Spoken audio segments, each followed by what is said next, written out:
La Iglesia Católica cuenta con un nuevo papa desde la semana pasada, un norteamericano, primer cardenal norteamericano que toma el nombre de León XIV, un nombre que hacía muchos años no oíamos nombrar en un papado. E inmediatamente nos trae a la memoria que si hay un León XIV es porque hay 13 anteriores leones en la historia de la Iglesia Católica. Este nuevo papa, León XIV, ha escogido el nombre, ha seleccionado el nombre de León XIV por alguna razón específica.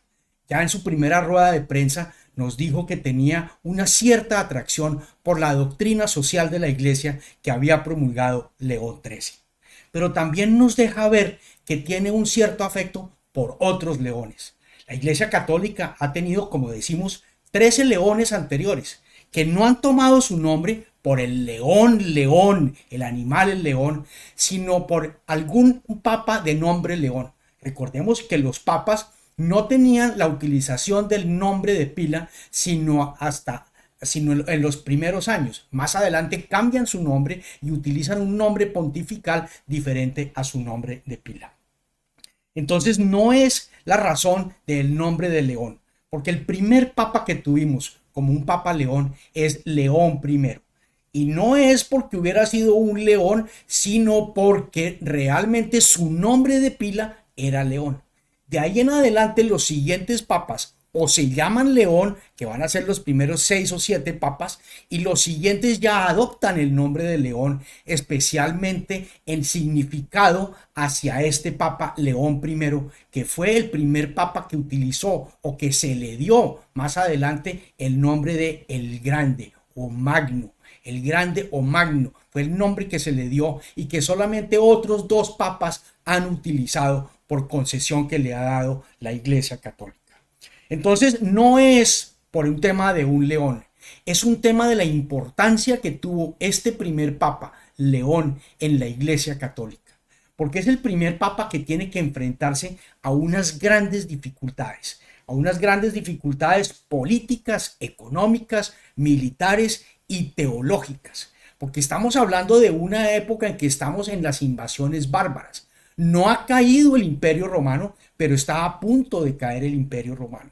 Y tenemos esa división que ya empieza a sentirse entre las dos iglesias importantes que hay en este momento en la iglesia, que son la iglesia que está en Roma y la iglesia que está en Constantinopla.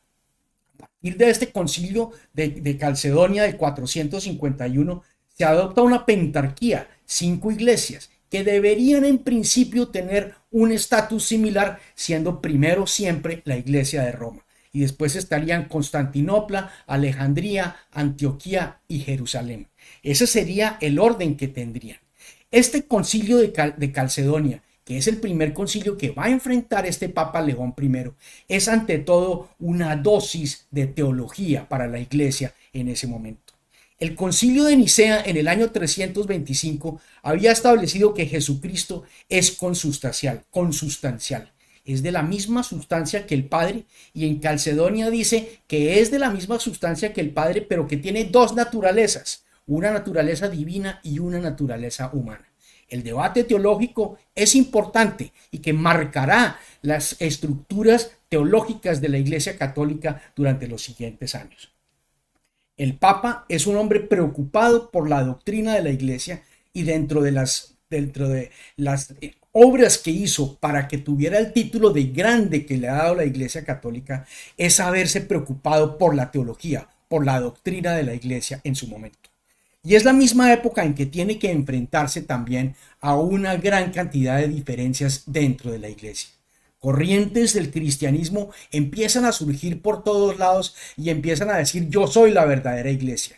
No solamente los que están en Constantinopla, Jerusalén, Antioquía y Alejandría, sino también en otros distantes sitios. Aquí estamos hablando de las épocas de Persia, donde aparece un hombre que se llama Mani. Es uno de los últimos profetas, dice ser uno de los últimos profetas, y nos va a empezar a vender una idea de una iglesia diferente, donde hay una luz que es buena y un mundo de oscuridad malo. Hay un tema que siempre lo hemos sabido llamar en la historia de la humanidad el maniqueísmo, cuando utilizamos 2 temas, el bueno o el malo, el blanco o el negro, el yin y el yang. Ese es un tema que la iglesia siempre ha llamado y que nosotros utilizamos cotidianamente como un maniqueísmo. Esta religión de este profeta Maní es el que se empieza a correr por todos lados. Lo vamos a ver moviéndose hacia el oriente, pero también lo vamos a ver moviéndose hacia la zona europea. Y las actuaciones del Papa en este momento, del Papa León Grande, León el Magno, León I Magno, son importantísimas para detener la influencia, para que la influencia de Mani y sus adeptos y su religión, el maniqueísmo, no siguiera progresando. De la misma manera, vamos a tener otro profeta de estos que ha nacido en las Islas Británicas, que es Pelayo. No confundir con el español Pelayo, el rey, uno de los primeros reyes españoles. Este es un Pelayo diferente, porque este es un hombre que nos va a vender una idea de que el pecado original no existe, que el hombre no tiene por qué responder por los pecados de otros y que por lo tanto no es posible que un niño cuando nazca tenga ya un pecado original. Entonces empieza a tener una discordia con la iglesia y con el Papa, y el Papa va a imponer y va a excomulgar a Pelayo y va a tratar de que todas sus teorías vayan enmarcadas hacia la aceptación del pecado original. Lo mismo serán los debates con Prisciliano, un español, que también nos va a salir adelante con una serie de temas que muchos años más adelante impondrá Martín Lutero, que era el rechazo a la corrupción de la iglesia, el rechazo a la corrupción de las jerarquías de la iglesia y el rechazo a la unión entre la iglesia y el Estado. Él decía que la iglesia no debe estar unida al Estado. Eso que hoy en día seguimos cuestionando, ese cesaropapismo, constantinismo que muchas veces se habla, era cuestionado en ese momento, y entonces aparece el Papa León Magno y dice: eso no puede ser de esa manera. Y seguimos en los debates filosóficos porque le aparece otro, el del nestorianismo, Nestorio, otro hombre importante en la Iglesia Católica, que dice que si bien Calcedonia había dicho que Jesucristo era una sola persona con dos sustancias, Nestorio dice ahora que esas son dos personas separadas y dos sustancias diferentes. Calcedonia dice dos sustancias diferentes, una persona. Ahora Nestorio dice dos personas diferentes, dos sustancias diferentes. El debate, que puede que nos parezca intrascendente en ese momento, era fundamental en ese momento en el desarrollo de la teología. Sobre estos puntos ya se había pronunciado San Agustín, el obispo de Hipona en el norte del África, donde había trabajado alrededor de estos temas teológicos. San Agustín no conoce al Papa León I, pero sí le queda muy claro a través de sus escrituras el orden que debe llevar en la teología. Entonces el propulsor de las ideas que está teniendo el Papa León I el Magno es nada más y nada menos que San Agustín de Hipona. Y recordemos que el Papa León XIV es de la comunidad de los agustinianos, que si bien fue fundada en el siglo XIII, sigue los principios y sigue la regla de San Agustín. Pero hay otro episodio, creo yo, aún más importante, por el cual reconocemos la magnitud y la calidad del pontificado del Papa León I, que es su encuentro con Atila. Atila está entre el año 406 y el 453, rey de los hunos entre el 434 y 453. Los bárbaros empiezan a moverse huyendo del rey de los hunos, de Atila, que los viene persiguiendo, y las invasiones bárbaras se dan en Europa por cuenta de las persecuciones que Atila, el rey de los hunos, les está dando. Poco a poco, Atila empieza a mover hacia todos lados y llega a tener un imperio que es en ese momento tan grande como el Imperio Romano. Lo vemos aquí en color naranja en este mapa, mientras que el color amarillo es el imperio romano. Y poco a poco empieza a asustar, a amedrentar a todos los del imperio romano, y finalmente va a hacer dos viajes que son muy importantes en la vida de Europa, en el trayecto de la formación de Europa, que fue sus conquistas en la Galia en el año 451. Llega a Atila y es famoso el caso de cuando llega a la ciudad de París y se va a tomar y saquear la ciudad de París, y la Santa Genoveva sale y le pone freno en ese momento a lo que está haciendo Atila, el rey de los hunos. Lo mismo entonces va a suceder con el Imperio Romano. Pero el Imperio Romano, para salvarse de una eventual agresión de lo que le iba a hacer Atila, se enfrenta primero con los galos, se enfrentan con él y en la batalla de los campos cataláunicos lo derrotan. Atila se regresa a sus tierras de lo que hoy es Hungría y le van a prometer en el Imperio Romano la mano de Honoria, la hija del emperador, pero que después no le van a honrar esa promesa. Y al no honrarle esa promesa, Atila siente que tiene que volver y tomarse el Imperio Romano. Llega hasta la ciudad de Aquilea y se toma la ciudad, saquea la ciudad de Aquilea, y cuando ya se sabe que va camino a Roma, entonces el Papa León I Magno decide que tiene que salir y enfrentarse a Atila. Pero enfrentarse no militarmente, enfrentarse a punto de convencerlo diplomáticamente. Y es lo que aquí vemos dibujado, pintado por Rafael en sus apartamentos, en los apartamentos de Rafael, contiguos a la Capilla Sistina, en el Palacio Apostólico en el Vaticano, que nos muestra lo que es esta reunión entre Atila y el Papa León, donde el Papa León va y le dice no ataque Roma. Y Atila toma la decisión de retirarse, irse a Hungría nuevamente y muere el año siguiente en el 453.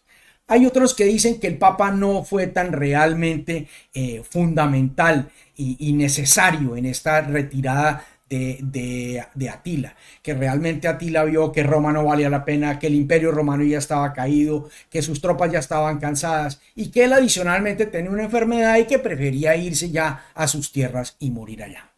Entonces, estos son los episodios teológicos y políticos que tiene alrededor del nombre del Papa León, que muchos otros papas leones tomarán a raíz de este Papa León I. Pasamos al segundo de estos papas, el Papa León II. Hay unos papas leones importantes, hay otros papas leones menos importantes. El Papa León II viene 200 años después, entre el 682 y el 683. Va a tener un papado muy corto, donde se va a caracterizar especialmente por seguir en los debates teológicos que en ese momento movían la esencia de la Iglesia Católica. ¿Cuál es la divinidad de Dios? Es el Espíritu Santo, los debates divinos alrededor de la naturaleza humana y la divinidad de Jesucristo. Toda esta serie de cosas que muchas veces llamamos el sexo de los ángeles, que se debatía en muchos de estos concilios. Y entonces León II es un hombre que va a estar dedicado a ese tema de los debates filosóficos y teológicos. Pasamos a otro, en otras épocas completamente diferentes. León III. Este fue muy importante también en la iglesia. Vamos con uno muy importante, León I, y seguimos con otro León III. León II menos importante porque tuvo menos tiempo para poder hacer cosas. León III es fundamental y entendamos la época en que está. Estamos en la formación del Imperio Romano. Y digo solamente romano porque la partecita de germánica la vamos a ver más adelante. Aquí estamos en el Sacro Imperio Romano y este papa, cuando empieza a ser atacado por los partidarios de su antecesor Adriano I, es cuando sale a la búsqueda de Carlomagno, así como anteriormente había buscado al padre de Carlomagno, Pepino, para que los defendiera. Y busca a Carlomagno, y cuando Carlomagno llega a Roma, entonces el Papa León III le va a hacer una jugada que en ese momento Carlomagno no pudo sentirla, no la olió, no la detectó. Es que lo va a citar el 25 de diciembre del año 800 en el Vaticano, en la catedral no de San Pedro, que no existía, sino lo va a citar allá y le va a coronar como emperador del Sacro Imperio Romano. Para Carlomagno fue en ese momento una desautorización de su propia esencia de emperador. Aquí quien se sentía más fuerte, pero realmente los dos se necesitaban. El uno necesitaba el apoyo militar del otro y el otro necesitaba el respaldo de Dios para poder legitimizar su corona. Y ese matrimonio entre imperio y el papado lo vamos a ver por los siguientes 1000 años, hasta que se acabe el Imperio Romano por decisión de Napoleón en el siglo XIX. Ese matrimonio, esa alianza con sus altibajos, con las influencias que tienen los emperadores, primero los franceses, después los alemanes, después otra corriente de los alemanes, vamos a ver cómo se va formando un papado que tiene sobre todo unos ciertos intereses soberanos y unos intereses terrenales más importantes que los propios intereses espirituales que debería tener. Entonces aquí nuevamente utilizamos los cuadros de Rafael, los frescos de Rafael en sus apartamentos en el Palacio Vaticano para mostrar lo que fue esa coronación, que naturalmente Carlomagno rechazó, pero pues que ya quedó coronado y que marcó de alguna manera un rito doble entre la Iglesia Católica y el Sacro Imperio Romano, donde el uno legitimaba al otro siempre, y ese fue ese matrimonio que duró. Por eso la importancia que tiene el Papa León III. Pasamos al siguiente Papa, el Papa León IV, que reina entre el año 847 y el año 855. Su importancia en Roma y su importancia dentro de la Iglesia Católica es una importancia más física, es una importancia en la estructura física de la Iglesia Católica en Roma. Este es el hombre que tiene que enfrentarse a los árabes, a las invasiones de los árabes que desde el año 827 están dando vuelta por todo el mar Tirreno y está dando vueltas amenazando a toda la población, que finalmente cuando atacan en la batalla de Ostia es cuando tiene entonces que el Papa tomar la decisión de reforzar la seguridad del Vaticano. Y es quien va a construir la muralla leonina. Ya existía una muralla anterior más pequeña, la muralla aureliana, pero ahora va a construir esta muralla leonina en la zona alrededor de lo que es hoy en día el Vaticano. Y se conoce como leonina naturalmente porque era la muralla construida por el Papa León. Es la muralla que ustedes ven en el Vaticano, el territorio que uno recorre mientras camina para llegar a hacer la eterna cola entrando a los museos vaticanos, es exactamente esta muralla, que es la muralla leonina. Y que como podemos verlo en este mapa del Vaticano, de la ciudad del Vaticano, pues recorre, ya no está toda, pero recorría la totalidad de la ciudad del Vaticano en ese momento. Vamos entonces con otro papa que tiene un aspecto importante. León I, el Magno, el defensor de Atila, el defensor contra Atila más bien. León III, el que corona a Carlomagno. León IV, León IV, perdón, que es el hombre de las murallas físicas en el Vaticano. Después vamos a tener tres papas menos importantes, porque menos importante era el papado en ese momento, porque eran tales los conflictos que habían entre el imperio y la Iglesia Católica durante esos años, que hacía prácticamente imposible gobernar desde el imperio romano, desde la Iglesia romana. Y esa Iglesia romana lo que tiene en ese momento es una gran cantidad de territorios, en un territorio más grande, la bota italiana, que aún no se ha conformado como Estado y que por lo tanto tiene una gran cantidad de intrigas a su alrededor y de su manejo. Tenemos los florentinos, los venecianos, los genoveses, todas las otras repúblicas y territorios que tenemos en la bota italiana, y naturalmente el papado es un Estado soberano más. Y un Estado soberano que tiene las mismas intrigas políticas, militares y sexuales que cualquiera otra de las intrigas que se están dando en las otras repúblicas. De esto no va a ser exento el Vaticano.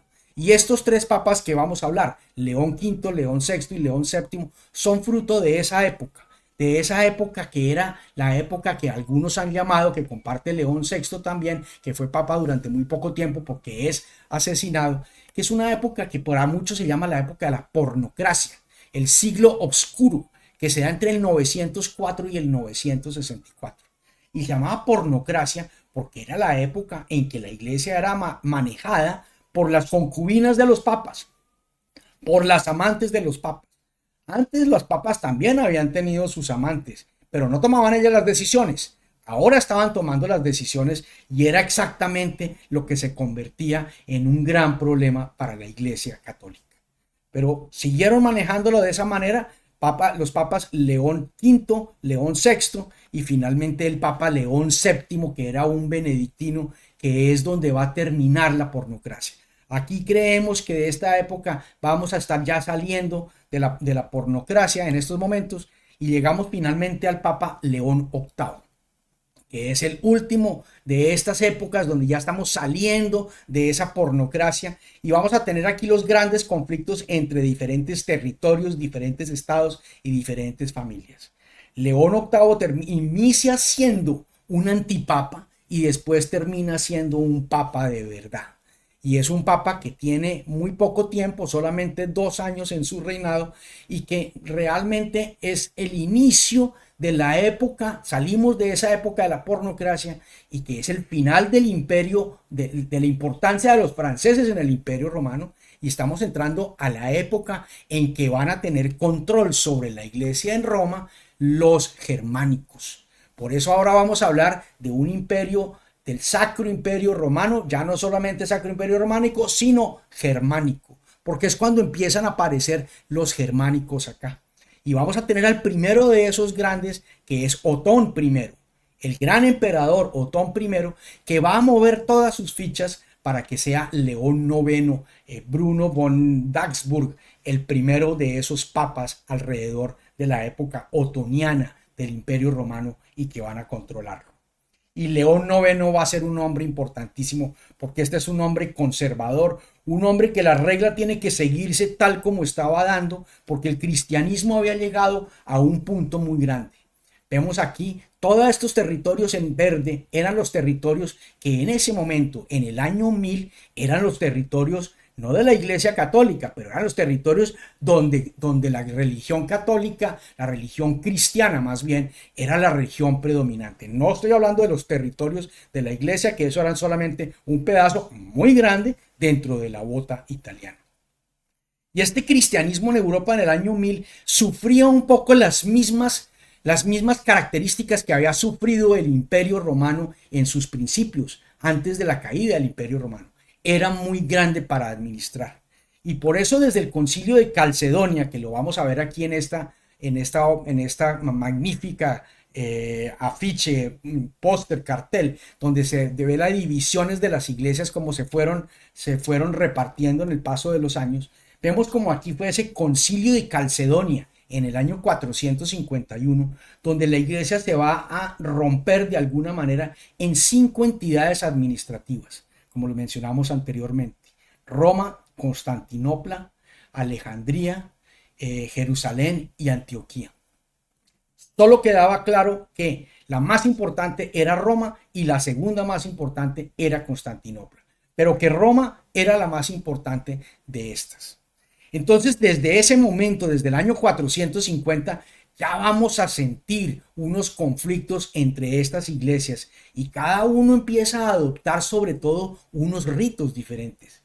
Esto no era simplemente que el Papa en Roma dijera de ahora en adelante esto lo vamos a hacer de esta manera, porque cuando eso llegaba a otro lado por unas instrucciones escritas ya había pasado mucho tiempo y cada iglesia empieza a marcarse de una manera diferente.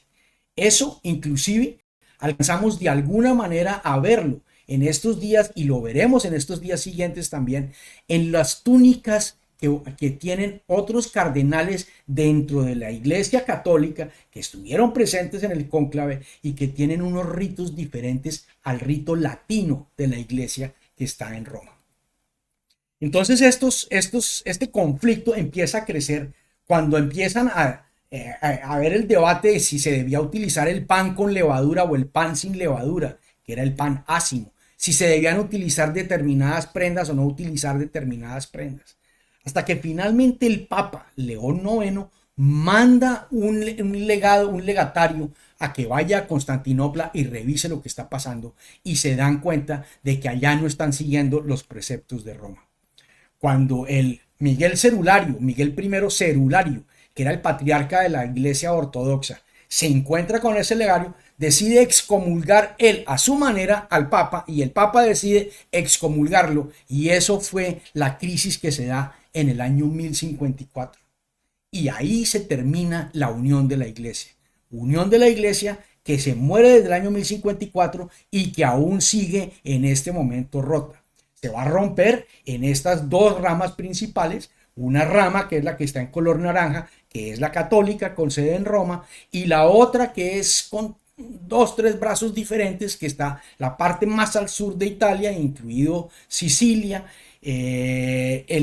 parte del Imperio Bizantino y la parte eslava que está hacia arriba en lo que hoy son territorios de Rusia. Y naturalmente está la parte griega aquí, por eso entonces estamos hablando de la iglesia ortodoxa griega que está presente en este momento.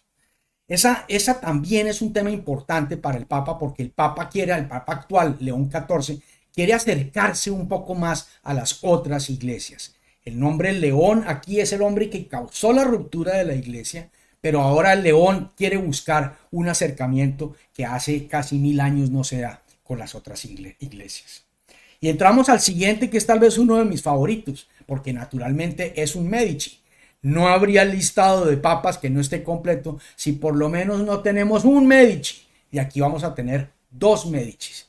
Este es Giovanni di Lorenzo di Medici, que va a ser el Papa León X, Papa entre 1513 y 1521. Aquí nos saltamos cerca de 400 años sin leones y aquí vamos a encontrar un papa que llega y dice: yo quiero ser como los otros y sobre todo quiero enfrentarme a toda esa serie de indisciplinas que está teniendo la iglesia.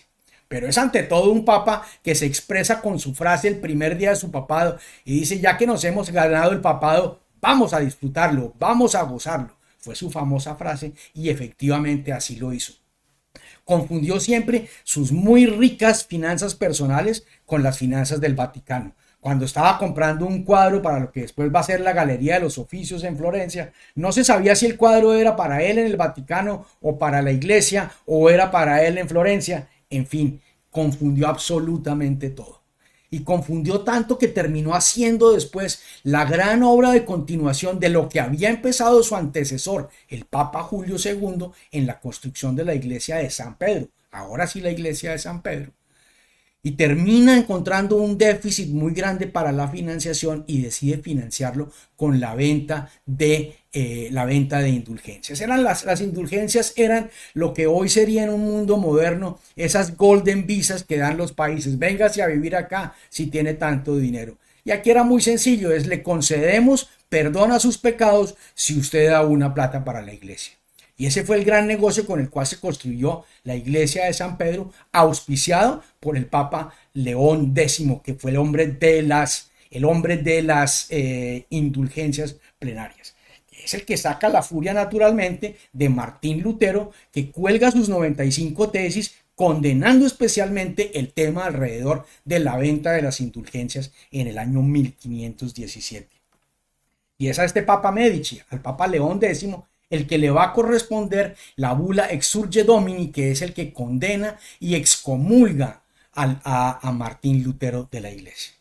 Tenemos otro papa más, Medici, también, después de esto, que es el Papa León XI, Alessandro di Ottaviano de Medici. Papa solamente por un mes, 26 días creo que fue, más corto que Juan Pablo I, en abril del año 1605.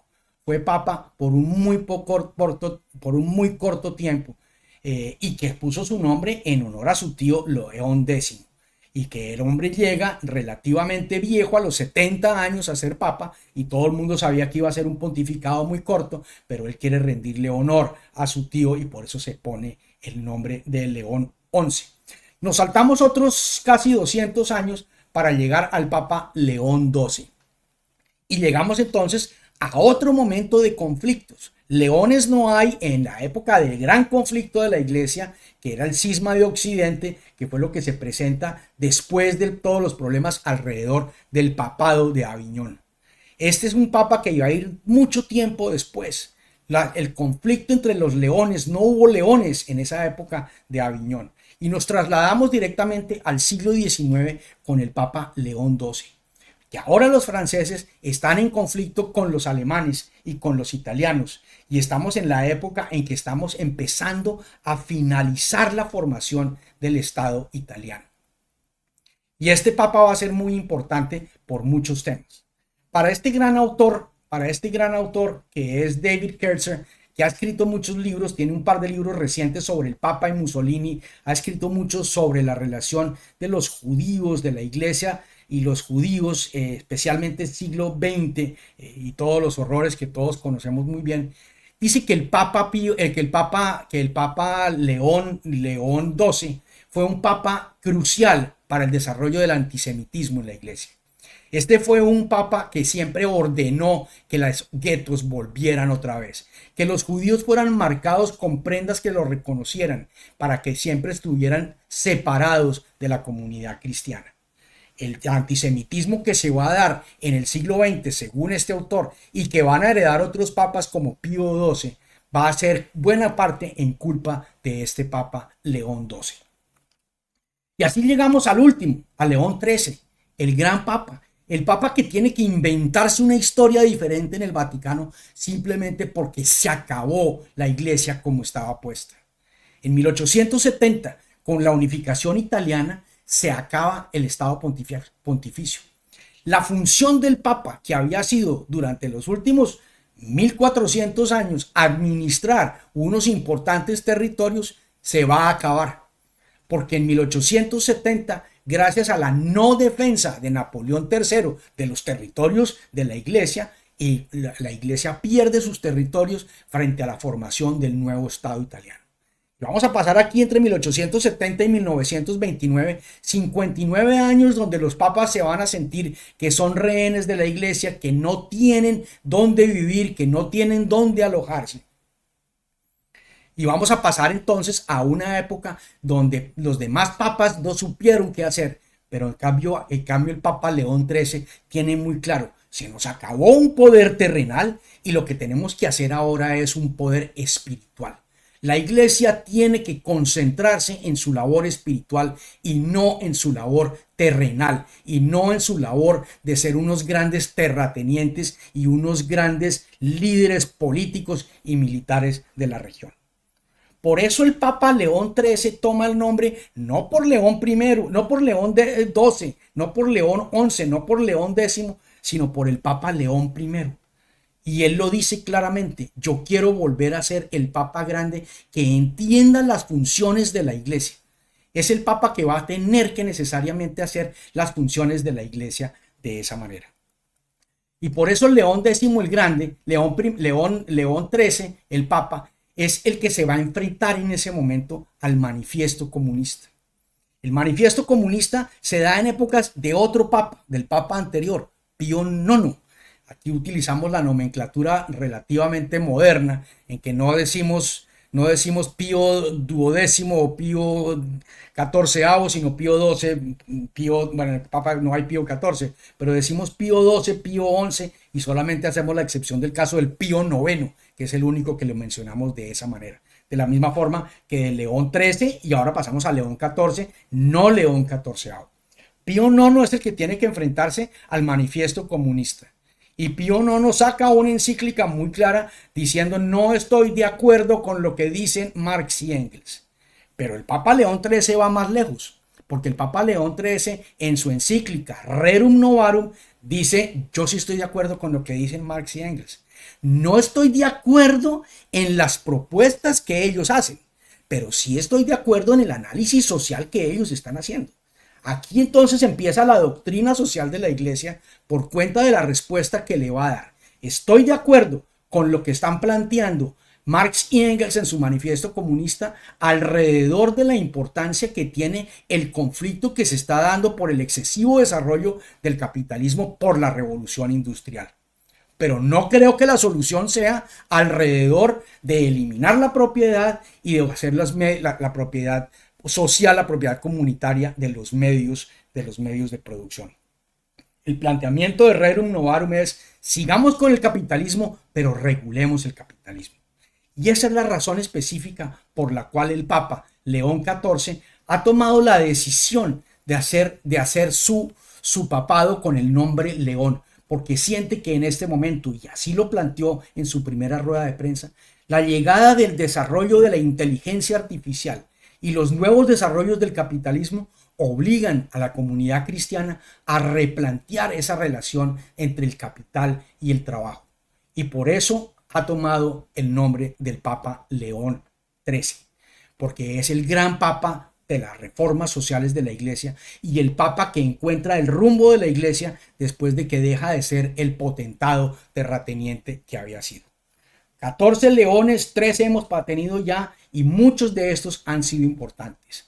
Vimos la importancia de León primero, León tercero, León quinto, León noveno, León décimo, y llegamos hasta finalmente León 12 y su antisemitismo, León 13 y las reformas sociales de la iglesia, y quedamos ahora en el inicio del papado de León 14, el papa norteamericano.